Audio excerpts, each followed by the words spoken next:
Alright, how's it going everybody?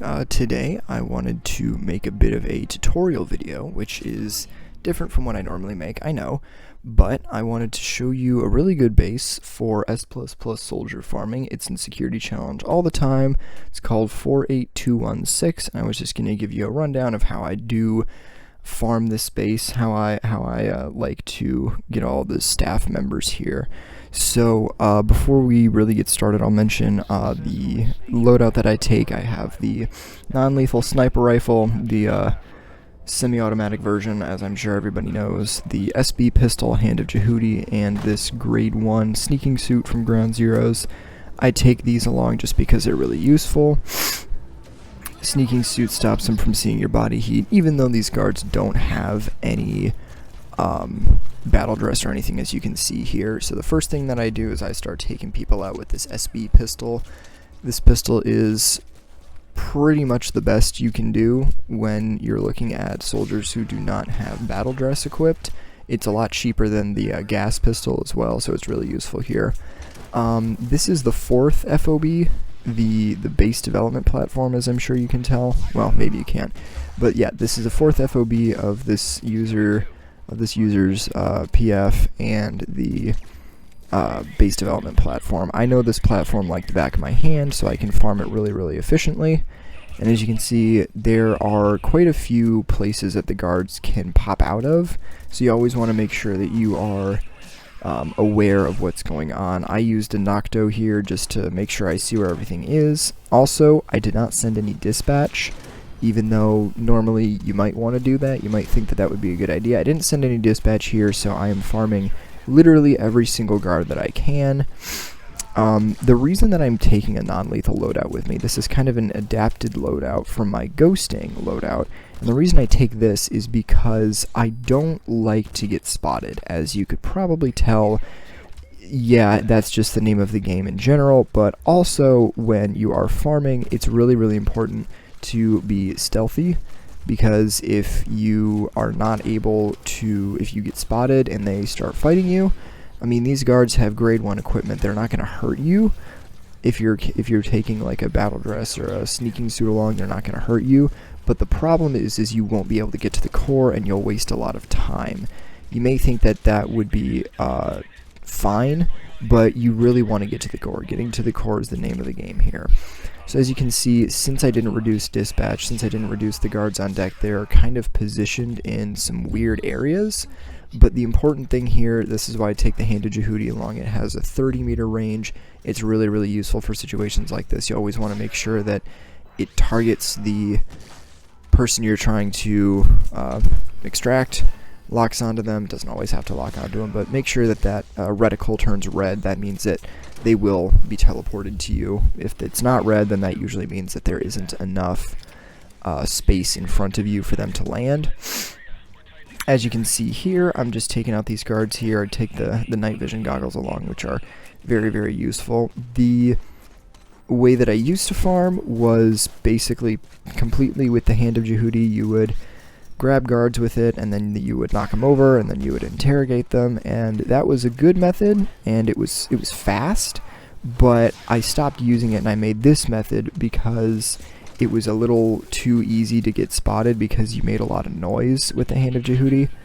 So that's why I use this loadout here and this method, because it's a lot quieter and you don't have to worry about getting spotted.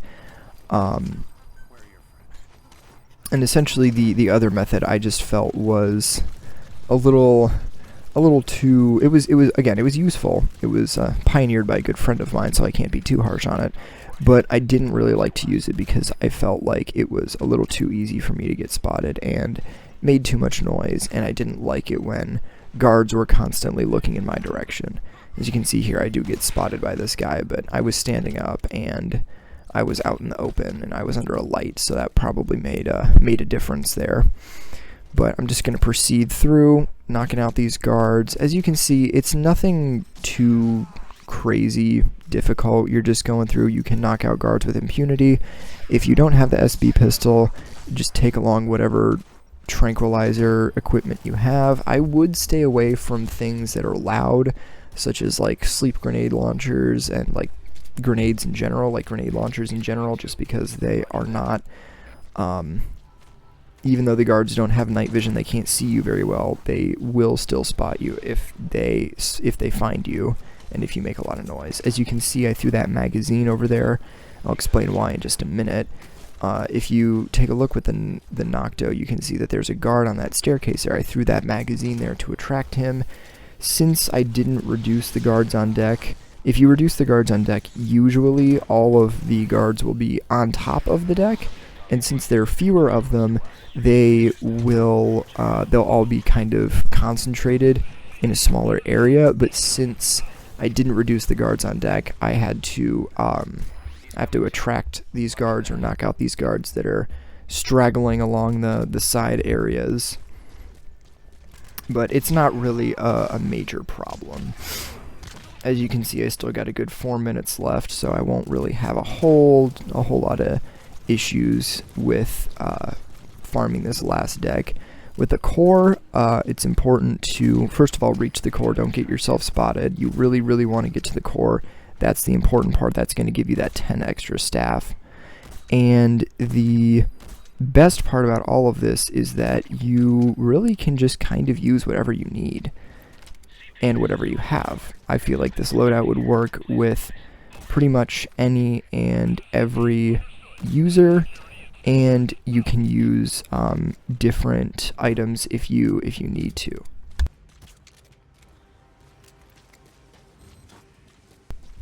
So as you can see here, I'm taking care of some guards with the sleep grenades. I got rid of the power generator just because it's, you know, the more lights on the FOB, the easier you are to spot. So, and at this point, you really, really want to be careful, because if you get spotted here, you're in for a really rough time. Sometimes there's a guard down here on this little platform, and I went to get him and I used a wormhole, which I probably didn't really need to do that, but I don't know. It doesn't really matter either way. I just needed to go quick with it. So, wrapping up here, throw a few more sleep grenades around. Another tip that I would recommend you follow is don't use all of your Nocto until you get to the core. I would use maybe like 1 or 2 on the middle 2 decks. Try not to use too much Nocto before you get to the core, because on the core, it's bigger, it's harder to navigate, there's a lot more structures in your way, especially on base dev. You have all of the containers and whatnot in your way, in addition to the staircases and whatnot. I got lucky with the guard rotation here. There weren't really any guards that were in weird spots. They were all sort of in the big superstructure there, which was good. But yeah, save your Nocto until the last deck. Don't try your best not to spend a ton of it. Because again, you want to be able to farm efficiently, you want to be able to do this quickly. This is a really, really good method, I think. It gives you a lot of flexibility with how you approach it, and I know that some people will want to try a different method. I know that some people think that the Hand of Jehudi only method is better, and it might be faster, but this one I think is good because you can really see all of the guards. You can really make sure you're grabbing everybody, and you don't have to worry about getting spotted too soon. So as you can see, I finished up, got all of the guards, and I'm going to enter the core here. I had about 1:50 left, so I could have extracted some crates if I wanted to, but I didn't really need to. So as we'll see here in just a minute, there's 46 soldiers. This is a perfect farm. It's every single soldier and 10 additional, so that's really, really good. So with that, hope you enjoyed, and I will see you next time.